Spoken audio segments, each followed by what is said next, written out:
to Modern Alchemy. What was that? Episode number 55. Are we going to keep rolling? We are going to keep rolling. So glad to have you here today. Yes. Today we're going to talk about the alchemy of adversity. Mm. One of your favorite topics, adversity. Isn't Yes, it is. It's my favorite of all time, not ever.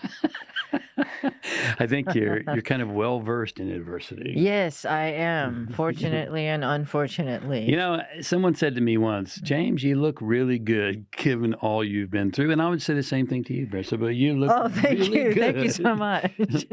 Considering all that you've been through. All right. As we discussed in our past episode, the Law of Polarity some time ago. Yes. Hopefully you remember that. Every up has a down, every right has a left. Every good has a bad. Yeah, and so forth. And we also talked about law number 23 in the 43 laws of magic. Yes. You can catch all this up in past episodes if you haven't been following along. That law, 43, is called the law of what? Do you remember what law 43 is? Polarity? No. Man. Transmutation. Transmutation. Now, transmutation it's law 23. Law 23 is transmutation, yeah. Oh, Caesar, you got it wrong. Yeah, I know. I said it wrong. Law number 23 is transmutation. And transmutation, if you've been following with us, is the entire thrust of alchemy. Everything. Yes, it is. Alchemy is the art and science of transmutation. Taking something of what? And turning low it into value and turning it into a high value. That's right. Taking something that appears to be trash and turning it into treasure. Right. And so if you're facing challenges, it's about transmuting those into opportunities. That's the whole thrust of alchemy. It also is about taking your internal world external, bringing what's inside of you out into the world to create results. So let's continue building upon this concept today by looking specifically at the adversities in your life. Okay. Now, let me make a promise to you. It may not be popular, but just because you don't like it, in fact, I don't think we like it that often either, but just because you don't like it doesn't mean it's not true. You grow and learn the most. When? In the crucible of challenge. In the crucible of challenge. You know, as much as you may not like it, and we don't like it either, it's true. You grow the most, you learn the most, you become the most, you contribute the most. You just become a better person in the crucible of challenge. You don't do those things, learn, grow, contribute, become a better person by smelling the roses and drinking the fine wine. That it just doesn't happen. And this isn't a new idea. I mean, all the way back in the 50s, the great Napoleon Hill, Think and Grow Rich, said that every adversity has within it the seed of a greater benefit. Yes. That's really good. If you can only see the seed. Yeah. Finding the seed sometimes is the biggest challenge. Yes. But every adversity has within it the seed of a greater benefit. I wonder, you know, I don't know, but if you had to guess, do you think maybe the Napoleon Hill studied the mysteries? I have a feeling he did. I have a feeling he did too.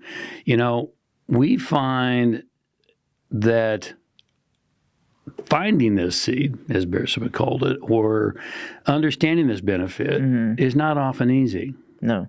And again, you don't have to like it. We don't often like it, even though we're sharing this with you. We don't like it. But not liking it is not going to change it. No. So that's not the only source.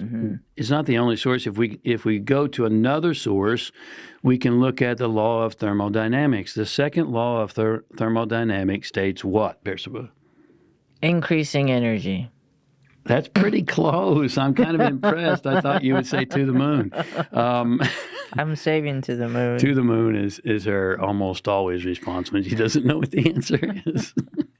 See, I pay attention. It's increasing entropy. Oh. Not energy. But actually, actually, there's a seed, there's that word, there's a seed of truth in your answer. Increasing entropy. Now, which means what? I was going to ask you. You don't know. To the moon. Yeah, there. It means to the moon. Now, increasing entropy is chaos. Oh, no, let's not do that. So, no, I mean, here's the thing. This is the second law of thermodynamics, how the universe works. And it's called increasing entropy, which basically tells us that everything is moving from a state of order to a state of chaos all the time. Energy always moves because orderly energy is an unnatural state. Do you understand that? Orderly energy is an unnatural state. Why? No, well, think about it. What is energy? This is good, and hopefully you'll learn something from my quiz with Bersabeh. Energy. What does science tell us about energy? What does it do? It's always moving. It's always moving. It vibrates. It has a frequency, and so to put it in a state of order, what are you doing with it? It becomes static. That's right. It becomes stagnant, static. You're holding it in a space. It doesn't want to be there. That's an unnatural state for energy. And so the natural state of energy is chaos. It really is. And boy, we could spin off on this one for a while, because what is a universe without God? Chaos. It's just chaos anyway. That's for another day and time. But what this second law of thermodynamics tells us is that everything is always increasing in entropy. Your body is increasing in entropy. Bersabeh and I were talking about this morning. She said, doing certain things for the physical body are like fighting a losing battle. Yeah.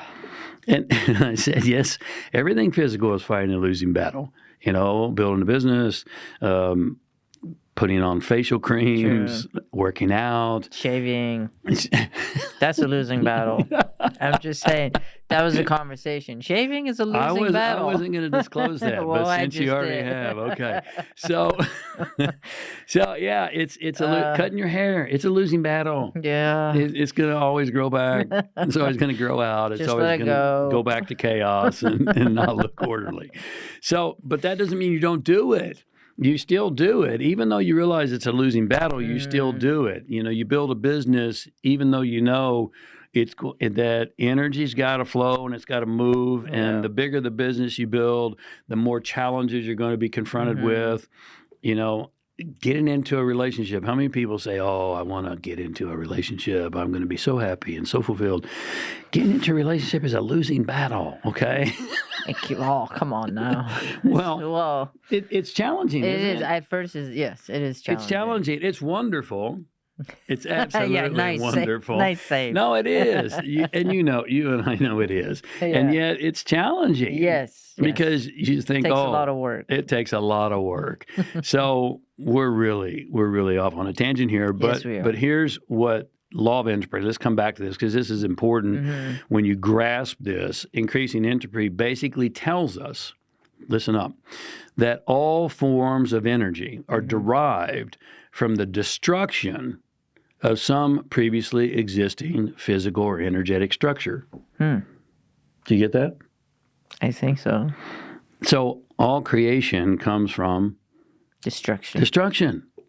All free energy comes from the destruction of a former orderly structure. So it could be good or bad. Well, if you're going to get more energy, again, we could riff on this one all day long, but if you're going to get more energy, you have to be willing to let go. You can't hang on to what is and create what shall be because of the law of thermodynamics. And here's how it specifically is stated for your notes. Hopefully you're taking some because this is a life changer when you get it. All forms of energy are derived, they come from the destruction of some previously existing structure. And so every significant breakthrough is preceded by a breakdown. It cannot be any other way. And so many of us often want to fool ourselves into thinking that we want the breakthroughs, but we don't want the breakdowns. Well, that goes against the laws of nature. Yes. It's not going to work that way. So creation and destruction are two opposite poles. Well, there's that law of polarity again. Creation, destruction. Yes. Two opposite poles of the same process. And you can't have one without the other. Yeah. So hopefully this is valuable for you. Yes. You know, Bersabeh talking about her shaving and Man, all these. I didn't say it was mine. Highly valuable. Glad you shared that piece. Well, it was pretty obvious I didn't shave today. So. Okay, moving on. Yeah. So this Taking week, off. what we want you to do with all this information is to just contemplate this principle and how it's currently operating in your life, your relationship, and your business. And then also contemplate, even through the challenges, what benefit are you receiving? What benefit are you receiving from the current adversity? Yeah. Sometimes really difficult to find, even when you teach us stuff, you know, because we often don't like the adversity. But when you dig deep, you'll find it. So again, 2 assignments for you if you're willing to step up. Contemplate the principle, how it's currently operating in your life, the whole increasing entropy, the destruction, the creation, and then secondly, what benefit are you receiving from your current adversity? And God knows there's plenty of things to be confronted with in today's world. Yes. So keep the faith. Understand that all is moving in a powerful and positive direction. Yes. And we have to just be in a position to focus on that and to seize that opportunity. Hopefully this is valuable. Thank you so much. We'll pick this topic up next week and continue. Thanks for being here. God bless.